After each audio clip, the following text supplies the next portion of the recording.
So how waterproof is the iPhone 7? And what kind of help can we expect from Apple if our phone does get wet? Let's open it up and find out.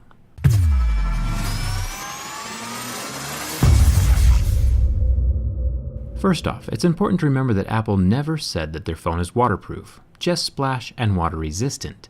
The terminology is very, very important, and I'll tell you why. The Apple iPhone 7 has an ingress protection of 67. The first number is talking about solids like dust, and the second number is talking about liquids. A 7 at the end means the phone can be immersed in water shallower than 1 meter for short periods of time, much different than Samsung's IP68 rating that can be submersed in water deeper than 1 meter. The testing standards are different for each number.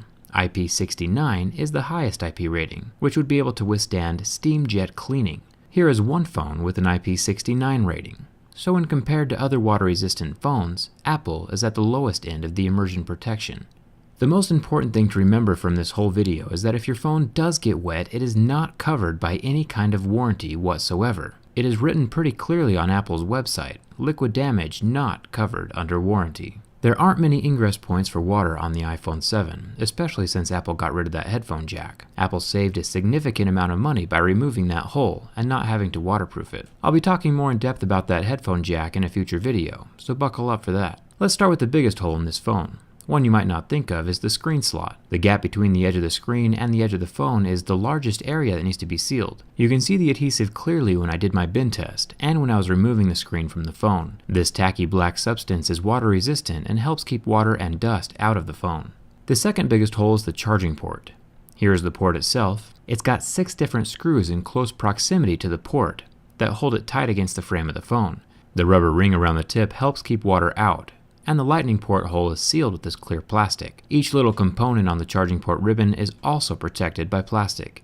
This is pretty smart. Just in case water does get inside the phone, the electronics close by the opening will still be protected. What about these 2 speaker holes at the bottom? The one to the right of the charging port is the loudspeaker hole. It has a thin mesh inside the exterior holes to keep water out, as well as a thin mesh inside the speaker itself. So there are 2 simple layers of protection. The left side of the charging port is a microphone hole, and this is still protected by the same type of waterproof mesh. It lets air and sound through. As long as the water pressure is minimal, liquid would rather stick to itself than pass through the small openings. Thumbs up for the sweet waterproof mesh. What about the earpiece? It is held tightly against the screen of the phone with several screws. A rubber seal around the front also helps keep water out, along with multiple layers of that same waterproof mesh. There is even mesh on the back of the speaker, just in case. So what is keeping water out of the side buttons? The power button internal housing is here, along the edge. I pop off these 2 screws, and normally there would be some kind of rubber sidewall between the button layers and the side of the phone, but it looks like Apple is just hoping that these really small holes work in their favor. If I remove the button entirely, each prong of the button has a little rubber washer on the tip, and that'll probably help keep water out as long as it is extremely shallow water with no pressure. The SIM card tray has a loose-fitting little rubber ring around the edge of it. So how will Apple be able to tell if your phone has been wet? Right here on the motherboard is a water damage indicator.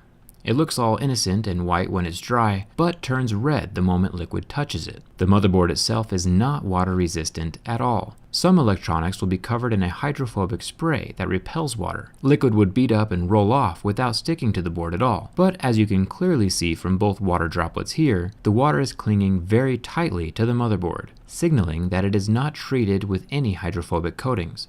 So if water gets in, water will kill it. So if you use your iPhone as your daily device, I would strongly recommend that you still avoid water. Just think of that IP67 rating as an added layer of protection, a slight peace of mind, but do not trust it with regular liquid contact. And definitely keep it out of a hot shower. Steam gets into more places that regular water will not. And if your phone gets damaged, it is entirely your problem and not Apple's. So what do you think? Do you trust Apple's water-resistant measures? If you want to see the slightly beefier water-resistant protections on the Note 7, go ahead and click the link up in the corner or down in the video description. Samsung even managed to waterproof their headphone jack. It's pretty interesting. Like always, my behind-the-scenes stuff is on Twitter and Instagram, so follow me there and you could be the first to see the high-end tech reviewed from the inside. Thanks for watching. Hope to see you around.